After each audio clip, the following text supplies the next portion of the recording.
Hi friends, வணக்கம் and welcome back to my channel Tara's cooking demo. இன்றைக்கி நம்ம வந்து வீடியோவில் ஒரு சைட் டிஷ் தான் பார்க்க போகிறோம். பீட்ரூட் சட்னி இப்போ எப்படி செய்கிறதுன்னு பார்க்க போகிறோம்.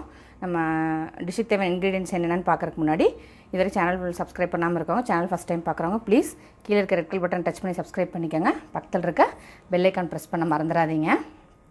இப்போ டிஷ்ஷுக்கு தேவையான இன்க்ரீடியன்ஸ் என்னென்னு பார்த்துடலாம்.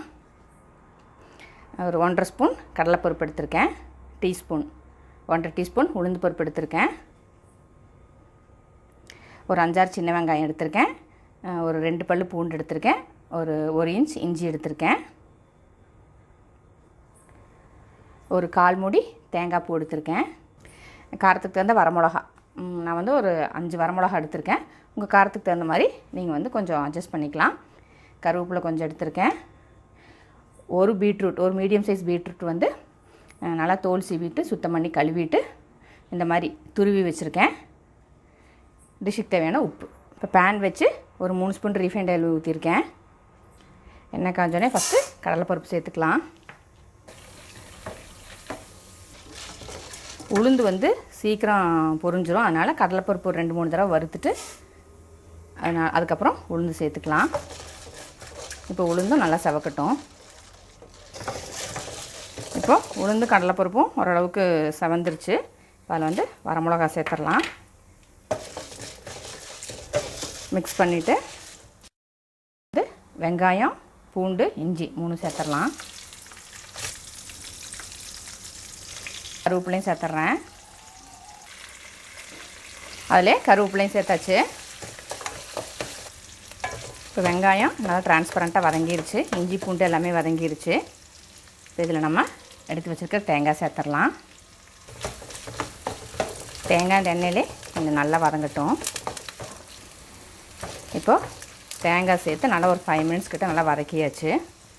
இப்போ இதில் வந்து நம்ம துருவி வச்சுருக்க பீட்ரூட் சேர்த்துடலாம். இதுவும் நல்லா ஒரு 5 மினிட்ஸ் கிட்ட நல்லா வதக்கிக்கலாம்.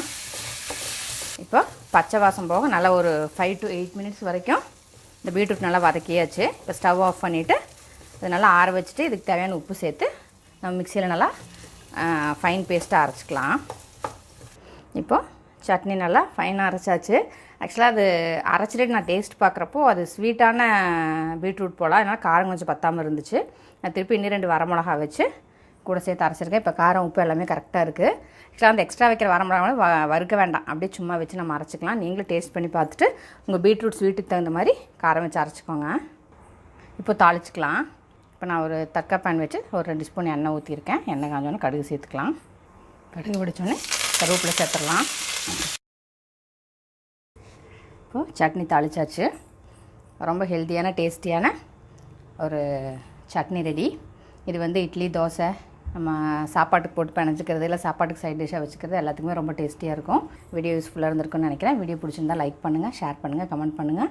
கீழே இருக்க ரெட் கலர் பட்டன் டச் பண்ணி சப்ஸ்கிரைப் பண்ணிக்கோங்க. பக்கத்தில் இருக்க பெல் ஐக்கான் டேப் பண்ண மறந்துடாதீங்க. அப்போ எங்கள் வீடியோவோட நோட்டிஃபிகேஷன்ஸ்லாம் உங்களுக்கு அப்டேட் ஆகும். எங்களோட எல்லா வீடியோ நீங்கள் மிஸ் பண்ணாமல் பார்க்கலாம். இன்னொரு வீடியோவில் மீட் பண்ணுறேன். Until then, stay blessed and be happy always. Thank you.